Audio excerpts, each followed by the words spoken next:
Welcome, listeners. Settle in, lock your doors, and take a look out your window. We surround ourselves with physical boundaries, wooden fences, property lines, deadbolts, and drywall, and we convince ourselves that these flimsy barriers are enough to keep the outside world at bay. We buy homes in quiet neighborhoods, wave at the people retrieving their mail, and assume that because the lawns are manicured, the minds behind the curtains must be, too. But how well do you really know the people living right next door? What secrets are they keeping just a few feet away from where you sleep? Tonight, we have 3 accounts that explore the terrifying reality of what happens when the illusion of the safe, friendly neighbor shatters. The house on the left. Let's step into the shoes of a man named Mike. Just last year, Mike and his fiancée achieved a milestone that feels increasingly out of reach for many. They purchased their very first starter home. It was a modest, 2-story structure nestled in an unremarkable, sleepy suburb in Georgia. To anyone else, it was just drywall and shingles, but to them, it was a sanctuary. It was the beginning of their lives together. The street was the picture of suburban mundanity. Identical driveways, chain-link fences, and neighbors who offered polite, passing waves. The older couple to their right was incredibly warm. The man across the street made a point to jog over and introduce himself. But the property to their left was an entirely different story. For the first few days, the house on the left seemed entirely abandoned, save for the solitary car parked stubbornly in the driveway. Heavy, opaque curtains smothered every single window. The exterior was well kept, not a blade of grass out of place, yet it radiated a heavy, hollow energy. It was the kind of dark that makes you feel cold even in the suffocating Georgia heat. The first sign of life was subtle. Mike and his fiancée were hauling groceries from the trunk of their car when she suddenly stopped, nudging him and whispering under her breath. Mike followed her gaze to the neighbor's front window. There, half concealed by the heavy fabric of the curtain, stood a man. He wasn't simply looking out at the street. His gaze was locked directly onto them. Mike offered a tentative, neighborly nod, but the man didn't reciprocate. The second he realized he had been spotted, he simply retreated into the gloom of his living room. Over the next week, this silent surveillance escalated. Mike would catch glimpses of the man lingering in his downstairs windows when leaving for work. His fiancée reported seeing him staring down from his second-story window while she checked the mailbox. It was never a casual glance. It was heavy, deliberate, and entirely unnatural. The tension snapped one night around midnight. Mike was upstairs winding down for the evening, pacing past his own bedroom window.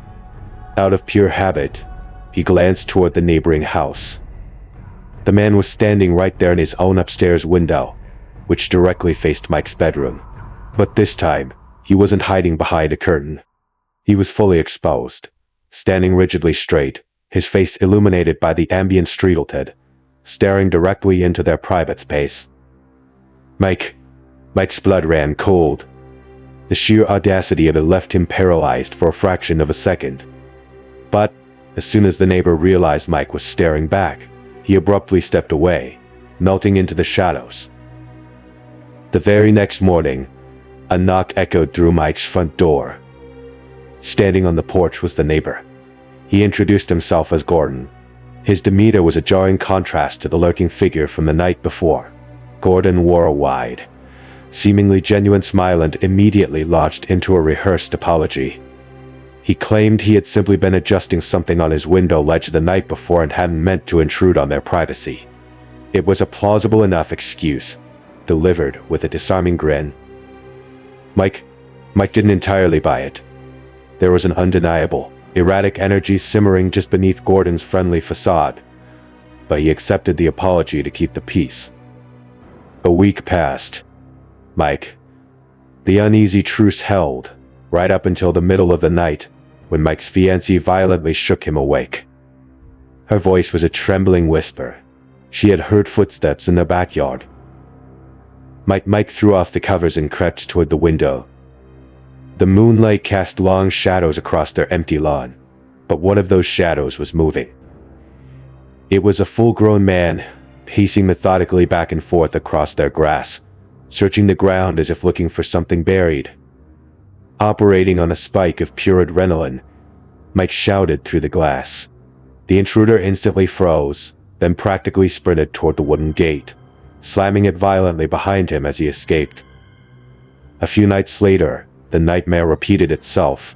A faint rustling jolted them awake.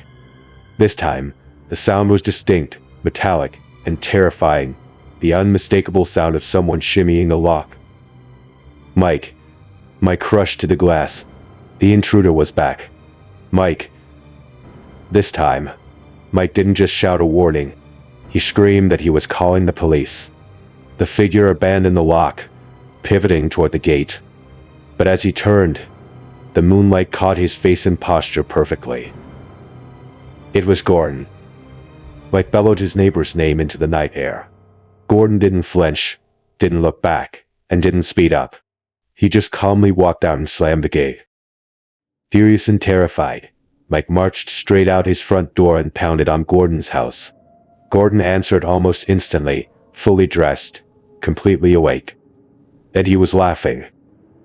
Gordon spun a frantic, chaotic lie, claiming he was simply chasing away local teenagers who routinely hopped the neighborhood fences. He smiled the entire time he spoke, but the smile never reached his eyes. Beneath a jovial, neighborly mask, Mike saw something primal and vicious. He saw pure, unadulterated hatred.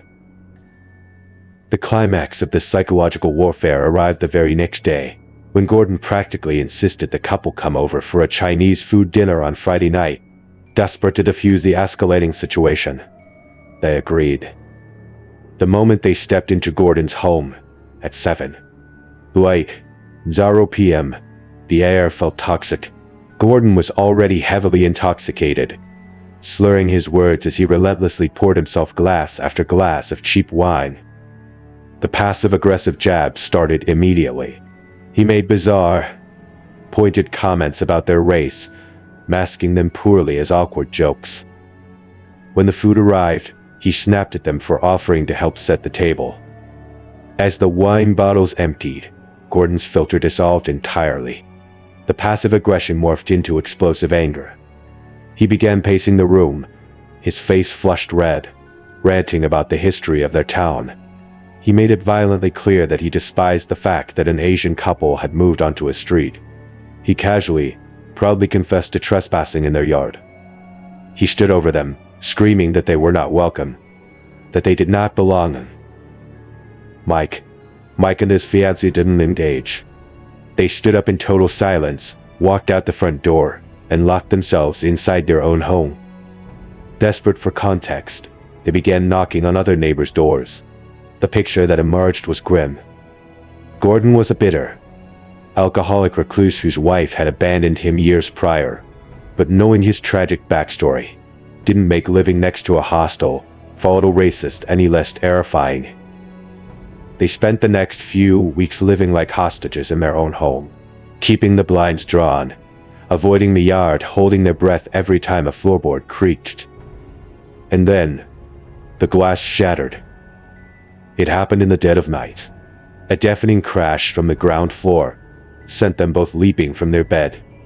When Mike reached the living room, surrounded by glittering shards of broken glass, he found a solid, heavy brick resting on his floor. Mike, no message, just a violent promise. They called the police. The officers knocked on Gordon's door, but he played the role of the confused, innocent neighbor perfectly. Without video footage or a confession, the police hands were tied. It was just a documented incident, a piece of paper in a file. The mental toll became unbearable. They discussed installing cameras, reinforcing the doors, staying to fight for the home they had worked so hard to buy. But the reality was simple. They were exhausted, and they were terrified. But they knew with a dark certainty that a break was just the beginning. Like Less than 2 months after unpacking their lives, they packed them right back into cardboard boxes. They abandoned their dream home, fleeing the neighborhood entirely. To this day, Mike firmly believes that if they had stayed to fight, the next visit from the police would have been to investigate a double homicide. The secret in the basement. Our next story takes us back to late 2021. A man named Noah and his fiancée, Gabby, had just secured a beautiful two-story home, the perfect canvas for the family they planned to build. The neighborhood was picturesque, and the crowning jewel of this idyllic setting seemed to be the couple living directly to their right. Daniel and Veronica were in their late 30s, radiating the kind of effortless suburban charm that makes you instantly drop your guard. They even showed up on Noah's doorstep during the first week with a freshly baked red velvet cake. They were kind, conversational, and seemingly perfect. But perfection is often just a very thin coat of paint. The cracks began to show a couple of weeks after Noah and Gabby settled in. It was past 11:00 p.m. when Noah was pulled from his sleep by the sharp, undeniable sound of shouting. He moved to his bedroom window, peering out into the dark. The angle of the houses obscured his line of sight, but the violent verbal altercation was unmistakably radiating from Daniel and Veronica's property. A few moments later, the front door ripped open. Veronica stormed down the driveway, threw herself into her car, and sped off into the night. Noah mentioned it to Gabby the next morning. They rationalized it the way we all do when we don't want to peer too closely at other people's pain. Every couple fights. Sometimes you just need to drive around the block to cool off. But the screaming didn't stop. Later that same week, Noah and Gabby stepped out of their car, only to be greeted by the muffled sounds of another vicious argument echoing through Daniel's closed storm door. And then, the silence came. A few days passed, and Veronica's car remained absent from the driveway. Daniel's vehicle was parked in its usual spot, and Noah would occasionally spot him grabbing the mail or taking out the trash. A week bled into 2 weeks, and there was still no sign of Veronica. Gabby speculated that the constant fighting had finally culminated in a divorce. It made sense logically. But the suddenness of her departure, combined with Daniel's bizarre new behavior, gnawed at Noah's instincts. Daniel was actively dodging them. He no longer offered the cheerful waves across the lawn. When Noah did manage to catch him outside, Daniel's eyes darted frantically. He spoke in rapid, clipped sentences, visibly vibrating with an anxious energy, desperate to flee back behind his locked doors. After 3 weeks of this agonizing limbo, Noah couldn't take it anymore. Ignoring Gabby's warnings to mind his own business, he marched across the manicured grass and rang Daniel's doorbell. He waited. 1 minute passed. Almost 3 full minutes ticked by before the deadbolt finally clicked. When the door swung open, the man standing before Noah looked like a cornered animal. Daniel was drenched in sweat, his hair plastered to his forehead. His chest was heaving, and plastered across his face was the most grotesque, forced smile Noah had ever seen. Noah kept his voice steady, asking casually about Veronica, mentioning he hadn't seen her or her car in nearly a month. Daniel stammered. His eyes darted past Noah toward the street. He claimed that Veronica's mother had fallen severely ill out of state, and she had driven down to become her primary caretaker. It was a clumsy, hollow lie. Noah knew it instantly. He pressed slightly harder, asking Daniel why he looked like he had just run a marathon in his living room.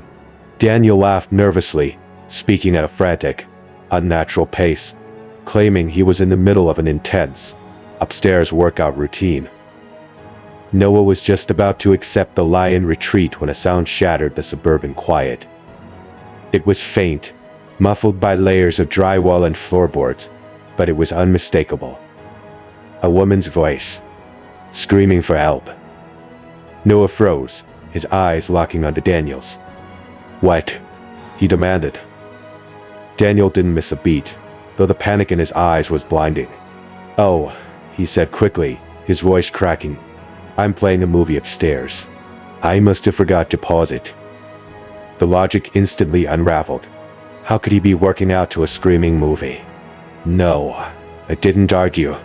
He forced a polite nod, said HED catch up later, and calmly walked back to his house. The second his front door closed, the calm vanished. He relayed the horror to Gabby and immediately dialed 911. He requested a welfare check, begging to remain anonymous, though he knew Daniel would trace the police right back to him. 10 minutes later, the illusion of the quiet neighborhood was completely obliterated. Red and blue lights flooded the street. 5 cruisers and an ambulance swarmed Daniel's property. Noah and Gabby stood on their lawn, watching in absolute shock as officers stormed the house. Minutes later, Daniel emerged in handcuffs, flanked by heavily armed police. But then came the stretcher. The truth that unraveled over the next few days was sickening. Behind the red velvet cake and the warm smiles, Daniel was a monster. The relationship had been deeply abusive, but he hadn't just hit her. He had constructed a prison. For those 3 long weeks when everyone assumed Veronica had moved on, she was locked in a subterranean basement Noah didn't even know existed. Daniel had sold her, or to maintain the illusion of her departure. He had kept her captive, subjecting her to unimaginable horrors right beneath their feet. And that scream Noah heard on the porch. It wasn't a movie. While Daniel was taking those agonizing 3 minutes to answer the front door, he had warned Veronica to stay absolutely silent. When she heard Noah's voice, she took a desperate, fatal gamble and screamed for her life. Daniel had gone downstairs and stabbed her 5 times. That's why he was sweating. That's why his heart was racing. Noah had been casually conversing with a man who had a bloody knife freshly tucked away. Tragically, Veronica succumbed to her wounds hours later in the hospital. As the police were shoving Daniel into the back of a cruiser, he locked eyes with Noah across the lawn. His voice was completely devoid of emotion as he delivered a chilling promise. I know it was you who snitched out on me. And you'll regret this. Daniel was locked away, but the terror he inflicted didn't stay behind bars. A few nights after the arrest, Noah woke in the pitch black of his bedroom. Standing at the foot of his bed, silhouetted against the dark, was Daniel. He was holding a knife.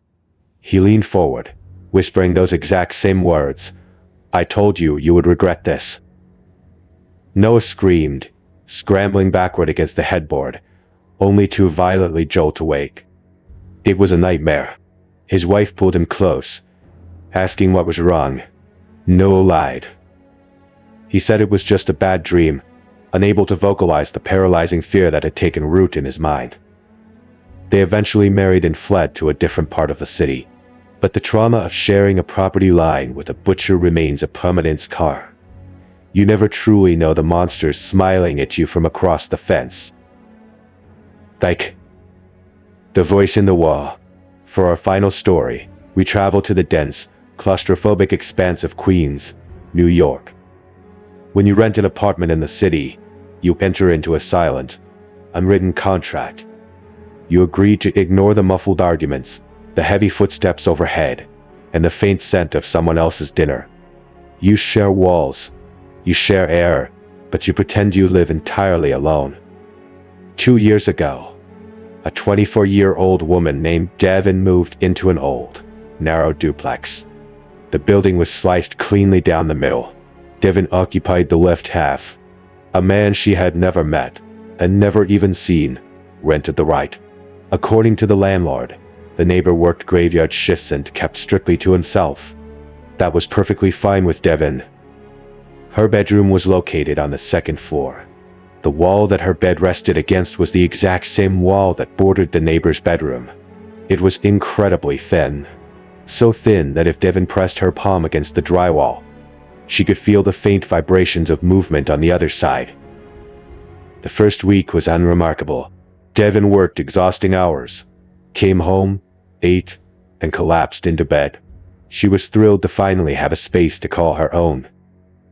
But then, the noises began. She was lying in the dark, aimlessly scrolling through her phone, when a voice bled through the drywall. It was undeniably male, but it was deeply distorted. It was unnaturally high-pitched, like a grown man forcing his vocal cords into a bizarre, cartoonish falsetto. It was a rapid, frantic mumbling. Because the wall was practically paper, it sounded as though this bizarre, muttering stranger was standing right at the foot of her bed. She couldn't decipher a single word. She tried to rationalize it. Maybe he was practicing lines. Maybe he was on a strange phone call. Eventually, the manic whispering faded, and exhaustion dragged her to sleep. A few nights later, the voice returned. It was much louder this time, and the high-pitched falsetto was gone. It was a deep, gravelly tone. Devin pressed her ear to the cold plaster. He wasn't speaking to anyone else. He was having a full, intense conversation with himself. It was unsettling, the kind of weirdness you try to laugh off, but that leaves a knot of anxiety in your stomach. She pulled the blankets over her head, desperately trying to drown out the madness next door. 2 weeks later, the auditory hallucinations escalated into physical contact. Devin was drifting off to sleep when a sound shot through her skull. Tap, tap, tap, tap. 2 sharp, distinct knocks on the drywall, originating directly adjacent to where her head rested on her pillow. It was so loud, so close, that Devin physically flinched, her body jerking away from the wall. She sat up in the dark, her breath catching in her throat. The silence stretched out.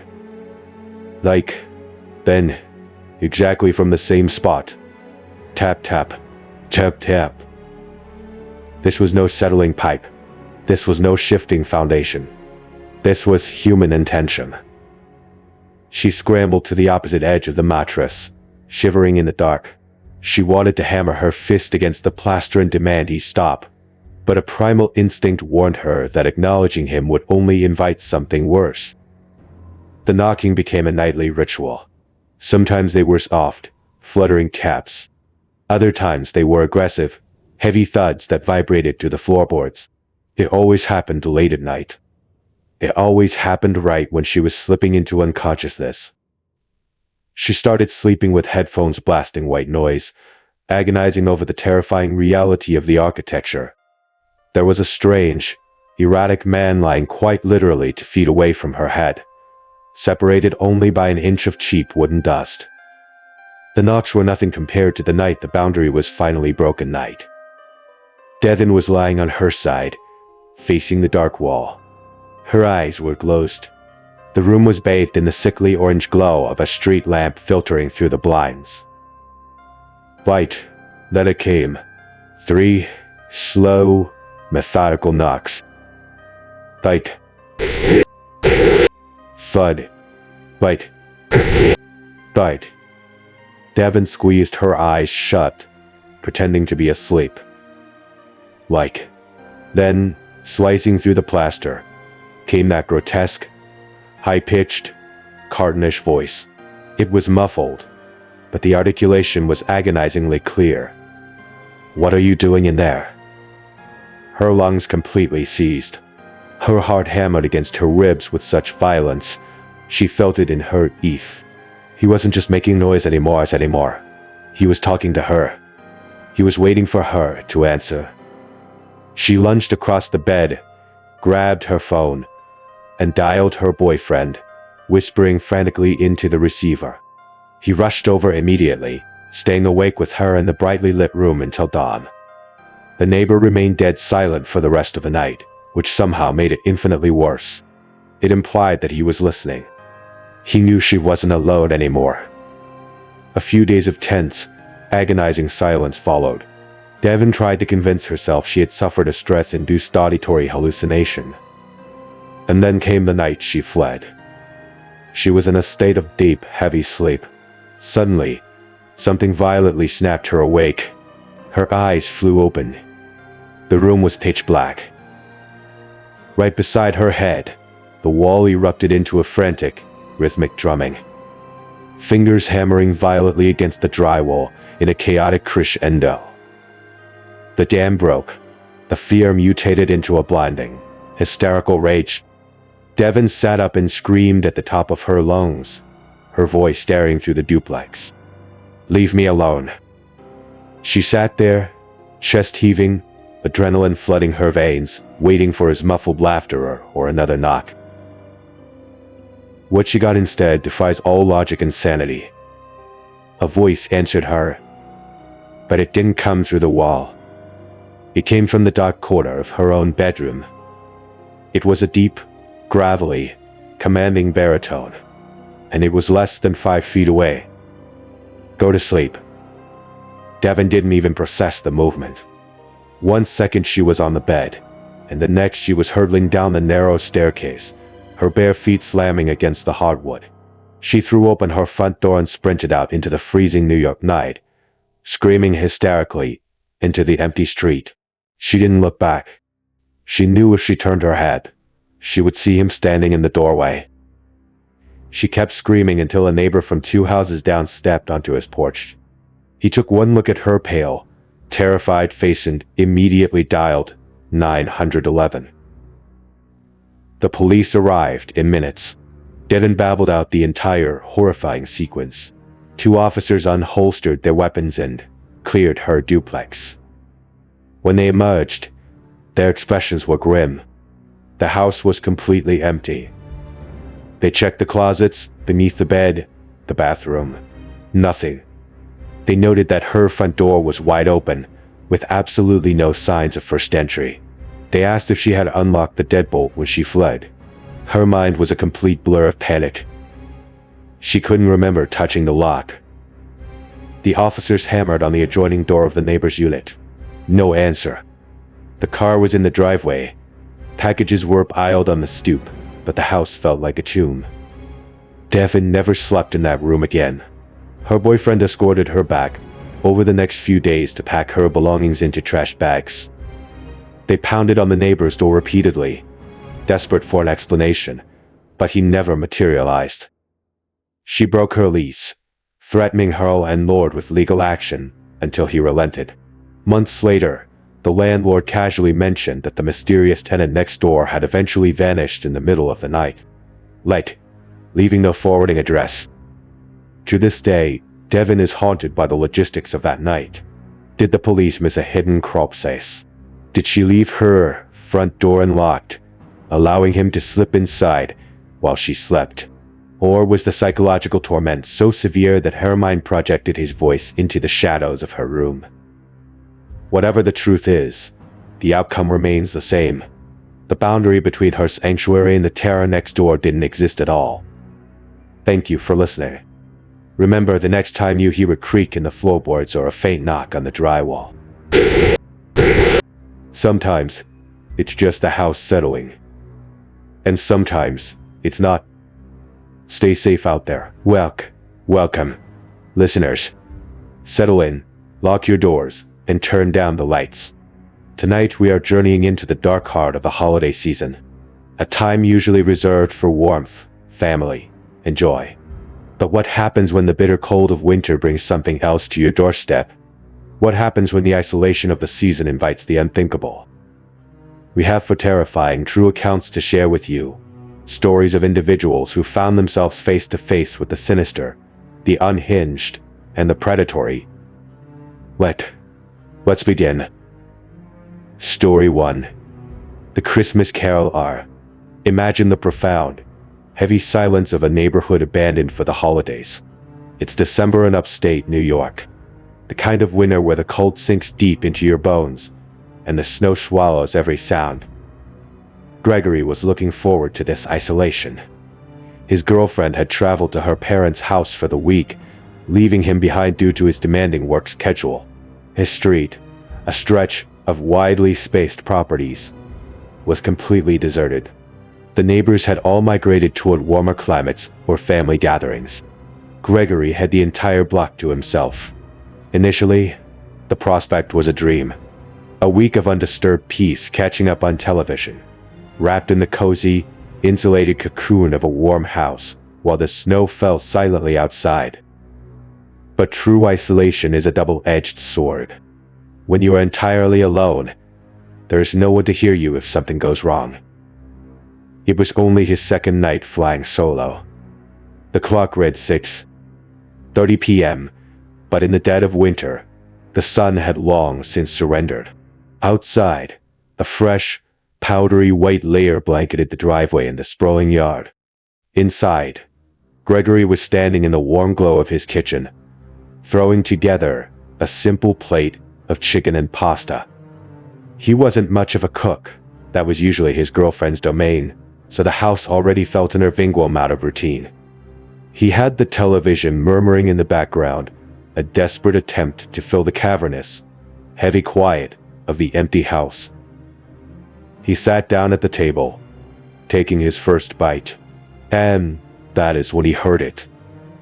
It was faint at first, so faint he thought it might be the wind whistling through the eaves, or a strange echo from the television. He muted the scream. The sudden silence in the room was deafening, but it allowed the sound from outside to filter through the frosty glass of the windows. It was a voice. Someone was singing.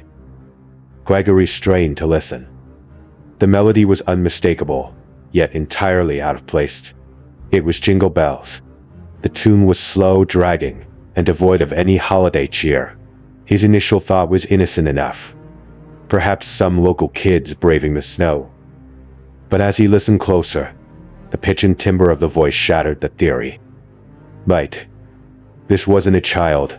It was the deep, resonant, and slightly off-key baritone of a grown man. He stood up, his meal forgotten. The unnatural singing was emanating from the front of the house. As Gregory crept down the hallway, the gravelly voice grew louder, more distinct. By the time he reached the entryway, it sounded as though the man was standing right on the welcome mat. A cold knot of apprehension tightened in Gregory's stomach. He reached for the deadbolt, trying to convince himself it was just a neighbor. Just alone. Eccentric carol are spreading sambas, our holiday cheer. He pulled the door open. Standing in the harsh, yellow pool of the porch light was a man, perhaps in his mid-30s. The winter air was biting, easily below freezing. Yet this stranger wore no winter hat, no gloves, and his thin, ragged coat was entirely inadequate for the weather. But what sent a chill down Gregory's spine wasn't the man's attire. It was his posture. The stranger was staring straight down at the doormat, completely motionless, belting out jingle bells with a flat, robotic intensity. He didn't flinch when the door opened. He didn't look up. It was as if Gregory didn't even exist. Gregory stood in the doorway, the freezing wind rushing into his home, holding a polite, forced smile on his face. He didn't know what to do. You don't get solo. Adult male carolers staring at your shoes. He studied the man searching for a weapon, for malice, but found only a bizarre, empty confusion. Gregory assumed the man might be suffering from a severe cognitive issue. He just stood there, letting the man finish the verse, waiting for the awkward encounter to end. The song concluded. Gregory waited for the man to ask for a donation, to wish him a Merry Christmas, or to simply turn and walk away into the snowy night. Instead, the stranger took a deep, ragged breath and started the song completely over. This time, it was infinitely worse. The man slowly raised his head. His eyes locked dead onto Gregory's. The forced smile on Gregory's face melted away. The stranger's gaze was unblinking, hollow, and intensely focused as he droned through the lyrics again in that same slow, off-key, agonizing loop. Gregory stood trapped in the freezing doorway for what felt like an eternity. The discomfort mutated into genuine rage. He checked his phone. Nearly 4 minutes had passed. 4 minutes of uninterrupted, eye-contact heavy, monotonous singing. Thank you. Gregory finally interrupted, his voice tight. Have a good night. He slowly pushed the heavy wooden door shut, the click of the deadbolt echoing loudly in the foyer. He exhaled a shaky breath, assuming the boundary had been set. But as he turned to walk away, the muffled sound of the singing bled right through the heavy wood. The man hadn't moved. He hadn't stopped. Gregory retreated to the kitchen, sitting back down at his cold dinner. He tried to look at his phone, but the muffled baritone voice was a relentless drumbeat against his sanity. It felt invasive. It felt violating. Every hair on Gregory's arm stood on end. He realized he was totally alone. 10 agonizing minutes stick by had. 10 minutes of the exact same song. And then, light, silence. Sudden, sharp, and terrifyingly abrupt. Gregory jumped in his seat. The absence of the singing was somehow worse than the song itself. He crept back to the front door, leaning in to peek through the small pane of glass. He expected an empty porch, but the man was still there. He had retreated to the very end of the driveway. He wasn't singing anymore. He was standing perfectly rigid, a dark silhouette against the white snow, facing the house, staring directly at the front door. He looked like a predator waiting for its prey to make a mistake. Gregory couldn't take it anymore. He cracked the door open, the frigid air hitting him again. "You need to leave," Gregory shouted into the dark. "Mike, this is private property. Get out of here." The man did not flinch. He didn't blink. He just stared. "If you don't leave right now, I'm calling the police." Gregory slammed the door, locking it tight. He watched from the window for another minute, his heart hammering against his ribs. But the figure remained planted in the snow like a statue. Not wanting to escalate a situation with someone who might simply be unwell, Gregory decided to retreat. He jogged upstairs, locked his bedroom door, and tried to force his racing heart to calm down. Before changing for bed, he peeked through his second-story window, overlooking the front yard. Wait, the driveway was empty. The man was gone. A massive wave of relief washed over him. The threat had worked.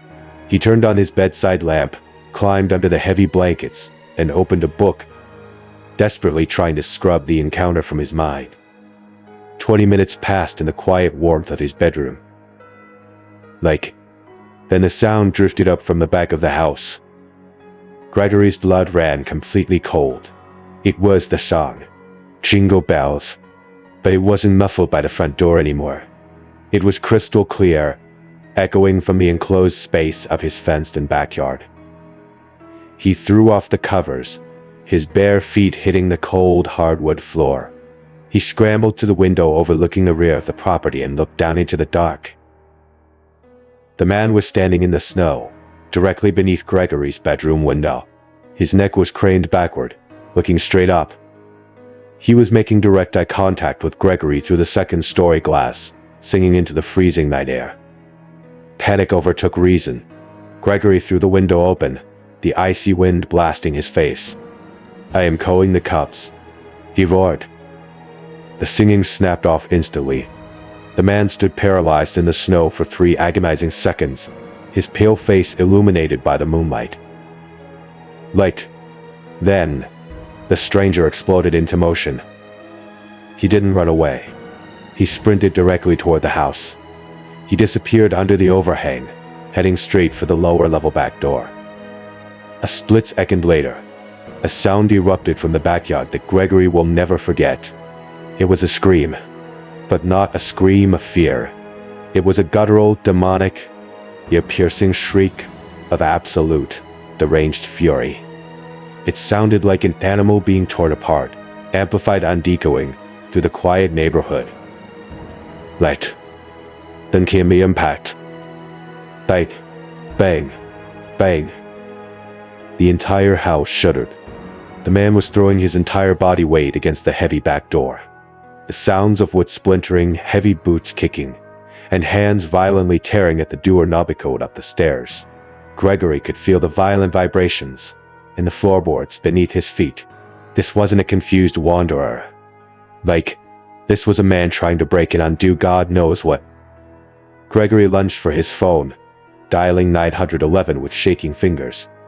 He grabbed a heavy wooden baseball bat from the corner of his room, his knuckles turning white as he gripped the handle. He retreated into his bedroom closet, pulling the door shut, plunging himself into darkness. 911. What is your emergency? Gregory whispered frantically, begging them to send officers immediately, explaining that a lunatic was actively battering down his back door. The operator instructed him to stay completely silent and remain hidden. Downstairs, the savage beating against the door continued. Every crash sounded like it would be the one to give way. Gregory held his breath, the bat raised in the cramped, dark closet, waiting for the sound of shattering glass or splintering wood, waiting for the heavy footsteps to come rushing up the stairs. And then, just like the singing, light, the banging stopped. Total, suffocating silence returned to the house. Only the sound of Gregory's own ragged breathing filled the closet. He had no idea if the heavy door had held, or if the man was now creeping silently through his kitchen, holding a knife, listening for him. He stayed frozen in the dark until the brilliant flash of red and blue light spaded his bedroom window. The police cleared the perimeter before escorting Gregory outside. He stepped out into the freezing night air, his whole body trembling. They walked him to the backyard. The heavy back door was battered, the paint chipped and the wood dented, but the deadbolt had miraculously held. In the fresh snow, the story of the night was laid bare. Deep, frantic footprints marked the exact spot where the man had stood beneath the window. They showed his chaotic sprint to the door, and then a set of heavy tracks leading away from the house, over the property line, and vanishing deep into the dense, black woods behind the neighborhood. The officers shined their flashlights into the tree line, but the darkness was impenetrable. They shrugged it off. They told Gregory that people act erratically sometimes, and since the door held, he had nothing to worry about. They refused to track the man into the woods. They left him alone, telling him to keep his doors locked. When the cruisers drove away, the house felt like a tomb. Every shadow looked like a man in a thin coat. Every creak of the floorboards sounded like a footstep. Gregory spent the rest of the night clutching the baseball bat, checking every lock, every window, over and over again until the sun finally rose. He packed his bags that morning and drove to his parents' house, abandoning the quiet isolation he had craved just a day before. The man in the thin coat never returned. But the lingering terror of that night, the dead eyes, the looped song, and the violent, animalistic attempt to breach his sanctuary, will echo in Gregory's mind every time he hears a Christmas carol for the rest of his life. Story 2. The Stranger at the NBA Game. The memory of a 6-year-old is often a blur of colors, emotions, and fragmented moments. But trauma has a way of burning specific details into the mind with terrifying clarity. Our next story takes us back a decade, to the sprawling Dallas-Fort Worth Metroplex during the electric energy of the holiday season. The narrator was just a boy, fresh off his 6th birthday, riding the high of new presents on a newfound obsession with professional sports. His ultimate gift, that year, tickets to see the Mavericks play at the massive, echoing American Airlines Center. Not just once, but twice in the same week. The first game was pure magic. The lights, the deafening roar of the crowd, the smell of popcorn and adrenaline. It was a child's sensory paradise. So, when the family returned a few days later for the second game, the boy was vibrating with excitement. This time, their seats were tucked away in a corner section, about 20 rows up, a different vantage point, but the thrill was exactly the same. By halftime, the home team was crushing their opponents. The mood in the arena was celebratory. The boy's parents decided to brave the concourse for food. The boy, feeling the restless energy of a child, begged to walk around. His father split off to grab something from a specific vendor, leaving the boy with his older brother in a massive, serpentine line for snacks. It was a small, seemingly insignificant moment of separation. The brother was distracted, talking to the cashier. The 6-year-old boy, clutching an empty candy wrapper, noticed a trash can about 30 feet away. He let go of his brother's side and navigated through the thick sea of towering adults to throw it away. As he tossed the wrapper, a shadow fell over him. He looked up. A tall, pale man was standing impossibly close. The man wasn't wearing arena staff clothing. He was just a face in the crowd, but his eyes were locked onto the small boy. "Hey," the man said, his voice smooth and entirely too calm for the chaotic environment. "Are you lost?" The little boy, startled by the sudden intrusion, just shook his head silently. The man leaned in closer, his gaze darting quickly around the immediate area. "I don't see your parents around," he noted. Without waiting for a response, his large, cold hand clamped firmly around the boy's tiny wrist. Let's go look." Before the child could process what was happening, the man was pulling him. A 6-year-old is conditioned to obey adults, to trust authority. The boy didn't scream. He simply walked, his short legs struggling to keep up with the man's long strides. The man guided him away from the busy concourse, maneuvering them toward the steep, concrete stairwells that led up to the nosebleed sections. "We're going to the intercom," the man lied smoothly, never looking down. "They're going to announce your name so your parents can find you." It sounded logical to a child. The boy murmured an okay, letting himself be led higher and higher into the stadium. The roar of the crowd below began to muffle. The air grew cooler. The crowds thinned out drastically the higher they climbed. When they reached the top of the upper level, it was desolate. There were no concession stands here, no usher, no intercom desk, just cold concrete, closed doors and silence. The man stopped. He didn't look for a staff member. He just stood there, his hand still wrapped like a vice around the boy's wrist, looking around carefully. He was checking if the coast was clear. He shifted his weight, pulling the boy slightly toward a heavy, unmarked door, an emergency exit, or a service elevator. Somewhere hidden, somewhere private. In that desolate concrete hallway, the lessons the boy's parents had drilled into his head finally pierced through the fog of obedience. Stranger danger. A cold, heavy stone of dread dropped into the child's stomach. He looked at the man's uncredentialed shirt. He looked at the heavy door. He realized with pure, unfiltered childhood terror that this man was not trying to help him. Suddenly, the man's phone vibrated. He momentarily loosened his grip on the boy's wrist to reach into his pocket. It was a split-second mistake. The boy ripped his arm free. He didn't scream. He just ran. He pumped his tiny legs as fast as humanly possible, sprinting back toward the stairwell, back toward the noise, the lights, the safety of the crowd. As he reached the top of the stairs, he risked one desperate glance back over his shoulder. The man hadn't chased him. He was just standing there by the heavy door, and on his face was a slow, sickening grin. The boy practically tumbled down the stairs, bursting back into the populated concourse. He found his brother still near the food stand, sweating and looking frantic. His brother, terrified of getting in trouble, hadn't alerted their parents yet. When he asked the boy if he was okay, the traumatized 6-year-old just nodded, bearing the secret deep inside. He just wanted to go home. The family left the arena later that night, entirely unaware of how close they had come to a nightmare. The boy sat silently in the back seat of the car during the 45-minute drive, staring blankly out the window, his tiny heart still racing. The exhaustion was pulling him into sleep as they cruised down the dark highway. The horn blasted directly behind them. It was a deafening, aggressive screech that made the boy jump out of his skin. He whipped his head around to look out the rear windshield.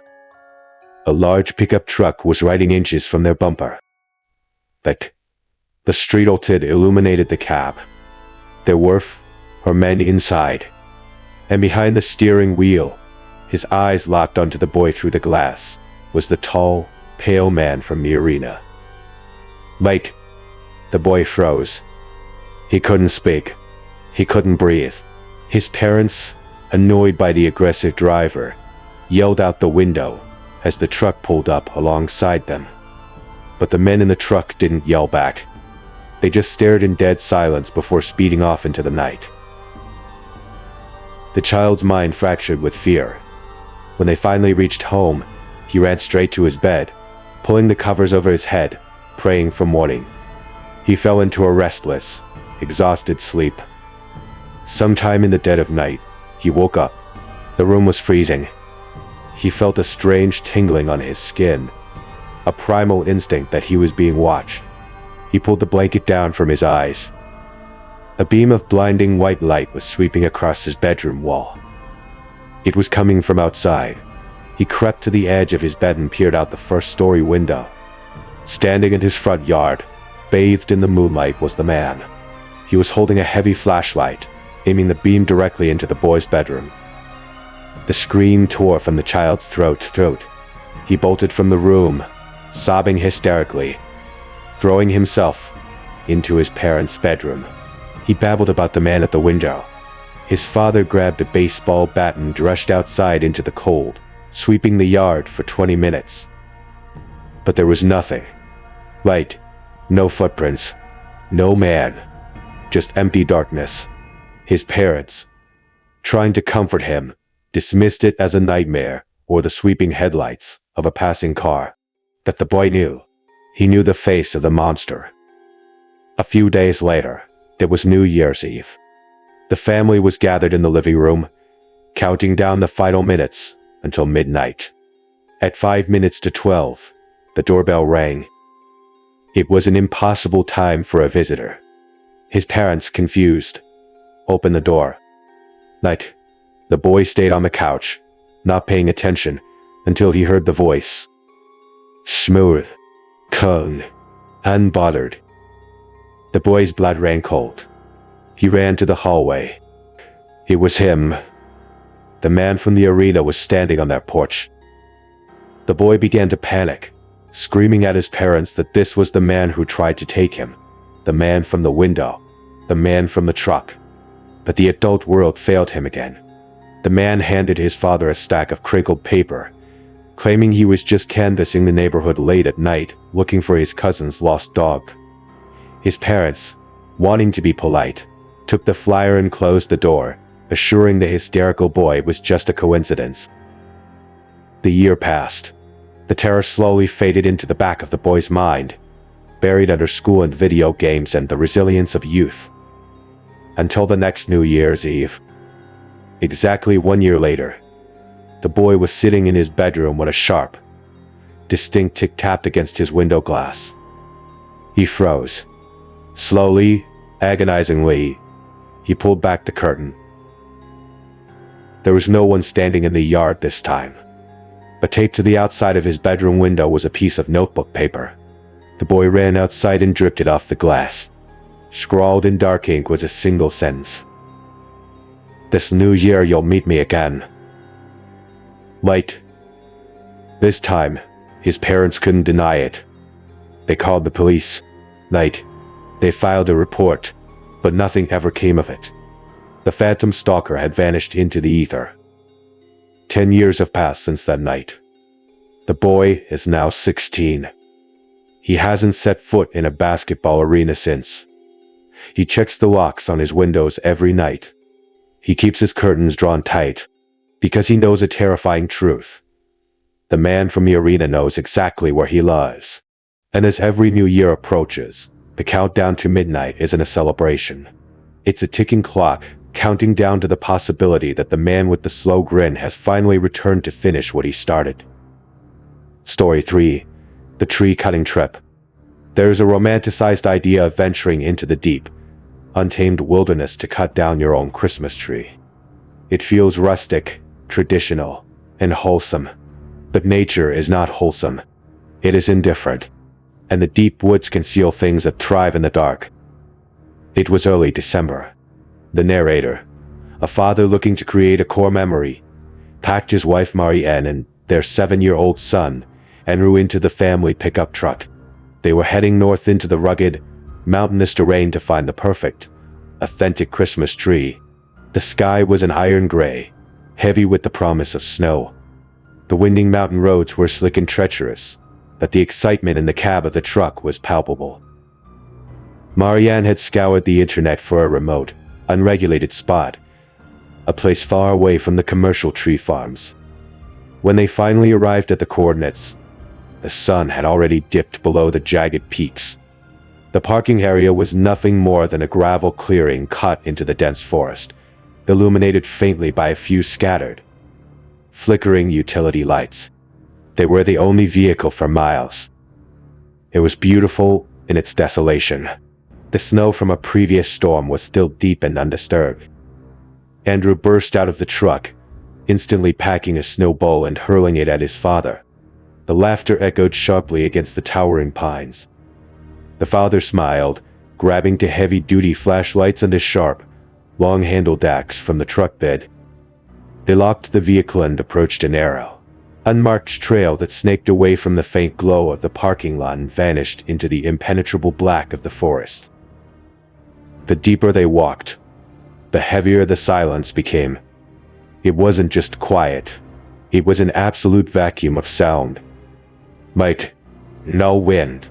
Just the rhythmic crunching of their boots breaking the crust of the snow.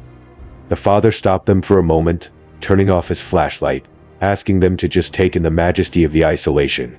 In the dim moonlight filtering through the clouds, the trees looked like massive, silent watchers. If he had been there alone, the sheer vastness of the dark would have driven him back to the truck. Andrew, initially brave, began to shrink close to his mother as the light from the parking lot completely vanished behind them. Their flashlights cut narrow, desperate beams through the suffocating darkness. "How much further, Dad?" the boy asked, his voice trembling slightly. The father kept looking over his shoulder. He couldn't shake a primal, crawling sensation at the base of his neck, the feeling of being watched. But every time he swept his flashlight behind them, the beam revealed nothing but empty trees and their own tracks in the snow. About 10 minutes down the trail, they found a clearing filled with massive, perfectly shaped evergreens, and tentatively stepped off the path to inspect them. "Wait." Marianne stepped close to her husband, her hand gripping his coat. "Let's just pick one and go," she whispered, her eyes darting into the black woods. "I don't like it out here. I have a really bad feeling." He nodded, gripping the axe tighter. He felt it too. The atmosphere was oppressive. And then, a sound shattered the silence. Crunch, crunch, crunch. It was coming from the trail directly behind them then. Slow, deliberate footsteps dragging through the snow. The father whipped around, aiming his flashlight down the path. Standing about 20 feet away was a man. He was dressed entirely in dark, dirty clothing, but it was his attire that made the father's blood run cold. It was freezing, yet the man wore only a thin, nylon windbreaker. He had no gloves. His bare hands hung rigidly at his sides, the skin raw and glowing red from the bitter cold. His face was pale, sunken, and rigid, like a corpse left out to freeze. Marianne gasped, immediately grabbing Andrew by the collar and pulling him behind her legs. The man, trapped in the glare of the flashlight, slowly stretched his lips into a wide, unnatural smile. He took a slow, dragging step forward. "Are you folks looking for a Christmas tree?" he asked. His voice was deep, soft, and terrifyingly calm. It didn't belong in these freezing, desolate woods. Before the father could speak, little Andrew chirped from behind his mother, "Yes." A spike of pure panic hit the father's chest. He didn't want this erratic, freezing stranger knowing anything about their illicit activities. "No," Marianne snapped, her voice shaking with adrenaline. "We're just taking a walk." The stranger took another slow step forward. The unnatural smile never wavered. "Don't worry," he murmured, his eyes locking onto the father's. "I'm not a park ranger." The implication hung in the freezing air. He knew exactly what they were doing. He was observing them, studying them. The man looked hungry, unblinking, and desperate. He looked like something that belonged to the dark of the forest. "We're leaving," the father said sharply to Marianne. "Mike." She didn't argue. She kept Anu practically shielded by her body as they began to walk briskly back down the trail. As they passed the man, keeping the wide berth, the stranger didn't move. He just rotated his head, keeping that wide, dead smile fixed on them, giving small, erratic nods of his head. "Don't look back, Andrew," Marianne hissed, practically dragging the boy. But the father looked back. Every 30 seconds, he swept the flashlight behind them, and every time he did, the man was there. He was following them. He wasn't running. He was just matching their pace, his heavy boots dragging in the snow. Crunch, scrape, crunch, scrape. The sound was agonizing. He was always just a little bit closer than the last time the light hit him. "When we see the parking lot," the father whispered to his wife, his knuckles white around the axe handle, "you grab Andrew and you run. Do not wait for me." Marianne nodded, tears freezing on her cheeks. The faint, yellow glow of the utility lights finally broke through the tree line ahead. "Go, go," the father barked. Marianne hoisted the heavy 7-year-old into her arms and sprinted for the truck, her boots slipping and sliding on the icy path. The father stopped abruptly and spun around, raising the heavy steel axe, ready to bury it into the stranger's chest to protect his family. The man stopped instantly. He stood about 10 feet away, staring at the raised axe. He slowly raised his raw, red hands in a mocking gesture of surrender. The smile stretched wider. "I mean no harm," the stranger whispered, his voice carrying effortlessly in the dead air. "Why don't you get back to your truck now?" The father's heart stalled. "Truck." The man couldn't see the parking lot from here. He couldn't see their vehicle. He knew they drove a truck, because he had been in the parking lot. "We don't want any trouble," the father growled, backing away slowly, never taking his eyes off the grinning nightmare. Once he was out of striking distance, he turned and sprinted the rest of the way to the clearing. As he broke from the tree line, he heard Marianne scream his name. It wasn't a scream of fear. It was a scream of despair. He rushed to the passenger side of the pickup. Marianne was pointing frantically at the ground. The heavy truck was listing heavily to the right. Both the front and rear passenger side tires were completely flat. The thick rubber had been violently slashed. They were wrapped. Then the truck unlocked the doors. "Call 911. The father roared, shoving his wife and crying son into the cab. He slammed the doors, remaining outside with his back to the metal, gripping the axe in both hands, scanning the pitch-black tree line. Inside the cab, Marianne was frantic. "No service. I have no service." "Keep trying," he screamed through the glass. She cracked the door, stepping out into the freezing wind, holding her phone to the sky, desperately pacing the immediate area around the truck while the father stood guard. Finally, the call connected. She handed the phone to her husband and scrambled back inside. He quickly explained the situation to the dispatcher, the remote location, the slashed tires, the stalking strangers. The dispatcher, hearing the panic, immediately dispatched police and a tow truck, ordering the father to get inside the vehicle and lock the doors. He climbed into the driver's seat, the heavy axe resting across his lap, locking the deadbolts. The heat was blasting, but he was shivering violently from the adrenaline. He was trying to listen to the dispatcher through the static-filled connection when Marianne grabbed his arm, her nails digging into his jacket. She pointed toward the edge of the woods. Just beyond the reach of the parking lot lights, standing in the absolute dark of the tree line were 3 massive, human silhouettes. They were just standing there, watching the truck. The father's breath caught in his throat. It wasn't just one man. It was an ambush. He relayed this to the dispatcher, his voice finally cracking. The operator asked a question that terrified him to his core. "Sir, do you have any weapons in the vehicle?" When he told her about the axe, she didn't tell him to put it away. She told him, in a dead serious tone, that if they breached the truck, he needed to do whatever it took to survive. Andrew was sobbing uncontrollably in the back seat. But then, two of the shadows detached themselves from the tree line. They began walking slowly, deliberately toward the truck. The third shadow melted backward into the deep woods, disappearing completely. The call with dispatch suddenly dropped. The line went dead. The isolation was now absolute. The father gripped the axe until his hands ached. He watched the two figures enter the light. They were dressed just like the first man, filthy, thin, ragged clothing, completely unbothered by the freezing temperature. But neither of them was the man from the trail. These were two entirely different people. As they walked closer, they suddenly raised their hands in the air, waving them slowly.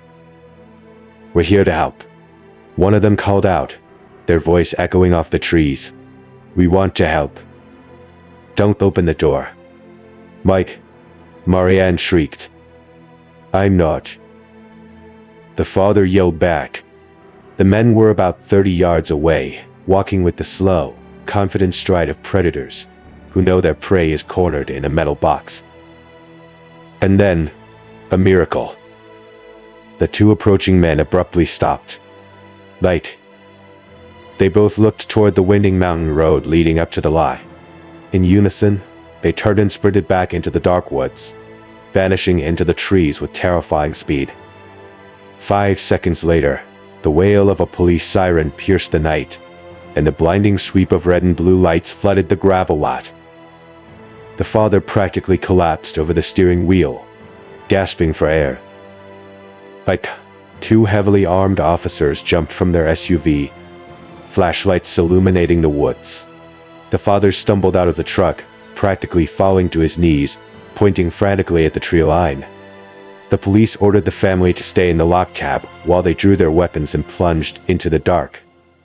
20 agonizing minutes later, they emerged. They found nothing but tracks.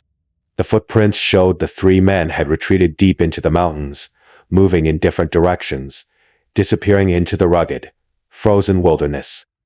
The officers theorized they were drifters, or part of an off-the-grid encampment hiding out in the deep woods. People who had surrendered their humanity to the wild. The tow truck arrived, and the family rode back to civilization in the cramped, warm back seat of a police cruiser. Nobody spoke a single word for the entire hour-long drive. They never got their Christmas tree. They never went back to the mountains. A decade has passed, and the father still refuses to drive near that elevation. Because he knows the terrifying reality of that night. It wasn't a random encounter. It was a hunt. They watched the family arrive. They disabled the vehicle to trap them. And the grinning man on the trail was just the bait, sent out to push them deep enough into the woods so they would never make it back to the truck at all. If the father hadn't brought that axe, they never would have made it out of those woods. Story 4. The Santa at the Door. The final story tonight takes us from the sprawling woods back into the deceptive safety of the suburbs. It is a reminder that monsters don't always hide in the dark. Sometimes, they wear the disguise of the season. The narrator was 9 years old. It was just a few days before Christmas, that magical window of time when school is out. The house smells like pine and baked sugar, and the anticipation of presents is almost too much to bear. It was early evening, but the winter sky was already pitch black. His father was working late, a common occurrence during the holiday rush. His mother realized she was missing crucial ingredients for their upcoming Christmas dinner, so she made the fateful decision to run to the local grocery store. She locked the front door, instructed her 9-year-old son not to answer for anyone, and drove off. For the boy, it was a moment of absolute freedom. He built a fortress of pillows on the living room floor, dragged a plate of cookies to his side, and basked in the glow of the television and the twinkling lights of the Christmas tree. Through the living room window, he could see the colorful holiday lights blinking cheerfully on the houses across the quiet suburban street. It was a picture-perfect, cozy evening. Until the doorbell rang. The sharp chime cut through the dialogue of the Christmas movie. The boy froze, a half-eaten cookie in his hand. He glanced at the clock. It was way too late for a delivery, and his parents obviously had keys. The rule his mother had drilled into him flashed brightly in his mind: never answer the door. But curiosity is a powerful force in a 9-year-old. He crept off the floor, padding silently in his socks across the hardwood floor toward the front entryway. He didn't turn on the porch light. He just pressed his face against the heavy wooden door and peered through the small glass peephole. Standing on his front porch was Santa Claus. He was wearing the full costume: the heavy crimson coat trimmed with white faux fur, the black belt with the brass buckle, the floppy red hat, and a massive, white, bushy white beard that obscured the lower half of his face. But as the boy stared through the fishy lens, something felt deeply, profoundly wrong. This wasn't a jolly mole Santa. The suit looked cheap, wrinkled, and dirty. The man wasn't carrying a sack of toys. He was clutching a rigid wooden clipboard against his chest, and his posture was incredibly unnerving. He was standing flush against the door, his face pressed so close that the peephole distorted his features. He was waiting. Wait. The boy, unsure of what to do, made his first mistake. "Who is it?" he whispered, his small voice barely carrying through the wood. The man in the suit shifted. He pressed his ear flat against the door, listening intently. The disguise couldn't hide the predatory shift in his demeanor. He had heard the voice. He knew exactly what was standing on the other side of that door.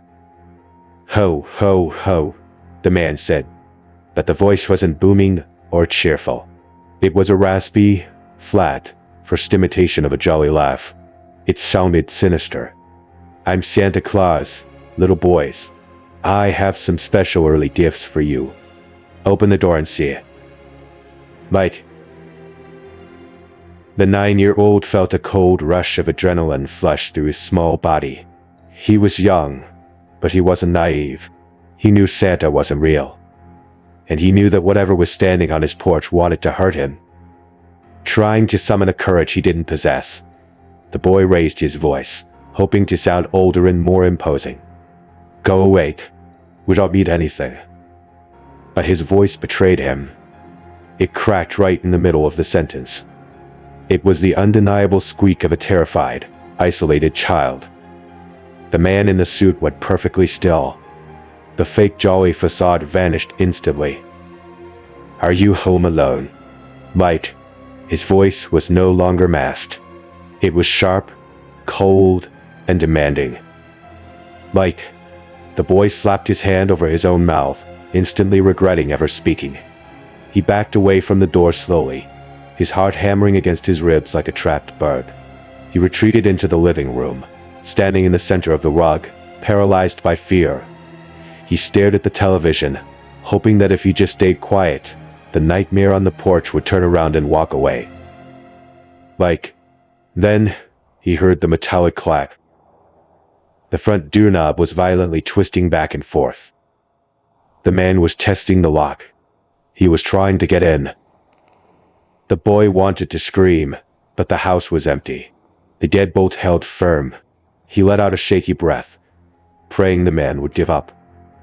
But a few seconds later, he heard the heavy thud of boots walking quickly across the wooden planks of the wraparound porch. The footsteps faded toward the side of the house. The boy spun around, looking down the dark hallway that led to the kitchen. Clack, clack, clack. The sound echoed through the quiet house. It was coming from the back door. The man had sprinted around the perimeter of the house to try the secondary entrance, and the boy knew, with terrifying certainty, that the back door was old, flimsy, and incredibly weak. Panic took over. He sprinted into the dark kitchen, grabbing the heavy plastic landline phone off the wall receiver. His small fingers frantically pounded his mother's cell phone number. It rang once, twice. Hello. What? The boy sobbed, keeping his voice to a desperate, frantic whisper. Someone is trying to break into the house. He's dressed like Santa. He's at the back door. The casual tone vanished from his mother's voice instantly.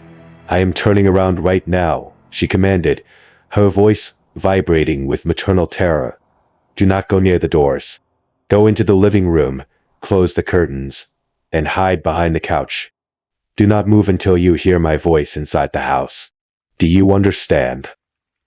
Yes, the boy cried. He dropped the phone, ran into the living room, yanked the heavy curtains shut to block out the twinkling lights from the street, and wedged his small body into the narrow, dark gap between the back of the sofa and the wall. He pulled his knees to his chest and squeezed his eyes shut. In the suffocating dark behind the couch, the boy's hearing became hypersensitive. He could hear the faint, muffled sounds of the man prowling around the exterior of his home. Light taps against the glass of the windows. The crunch of boots in the frost-covered grass. The man was circling the house, probing for a weakness, looking for a way in to get the little boy he knew was trapped inside. Minutes stretched into an eternity. The boy held his breath until his lungs burned. And then the glorious, screeching sound of warm brake pads echoed from the driveway. The boy heard the frantic jingle of keys, the front door violently slamming open, and the panicked voice of his mother screaming his name. He bolted from behind the couch, crashing into her legs, sobbing hysterically as she dropped her grocery bags to the floor and locked the heavy door behind her. She held him tight, her own heart racing. Once he was safe, she told him what she had seen. As she sped down their suburban street, she had spotted the man in the dirty Santa suit walking briskly down the sidewalk, moving away from their house. She slammed on the brakes, rolled down her window, and screamed at him, demanding to know what he was doing on her property. The man froze, startled by the aggressive confrontation. He stammered, clutching his clipboard, claiming he was just going door to door collecting charity donations for the holidays. But his eyes betrayed him. He looked incredibly nervous, his gaze darting around the street before he turned and practically jogged away into the night. His mother immediately called the police. Cruisers swept the neighborhood, interviewing neighbors. A few residents confirmed that the Santa had knocked on their doors, holding a blank clipboard, but he had seemed incredibly sketchy and bolted when adults answered the door. The police never caught him. He vanished into the holiday ether, just another man in a red suit blending in with the season. But the boy, now a grown man, knows the terrifying truth of that night. That man wasn't looking for donations. He was hunting. He was knocking on doors, waiting for a child to answer, waiting to find a house where the parents were gone. Every year, when the Christmas season rolls around and the narrator sees the inflatable Santa summons and the men ringing bells on street corners, a chill runs down his spine. He remembers the sound of the doorknob twisting in the dark. He remembers the raspy, fake laugh. And he is haunted by one lingering, terrifying thought. What would have happened if his mother had forgotten to lock that door? Thank you for listening tonight. Remember, the monsters don't hibernate for the winter. Keep your doors locked, trust your instincts, and stay safe.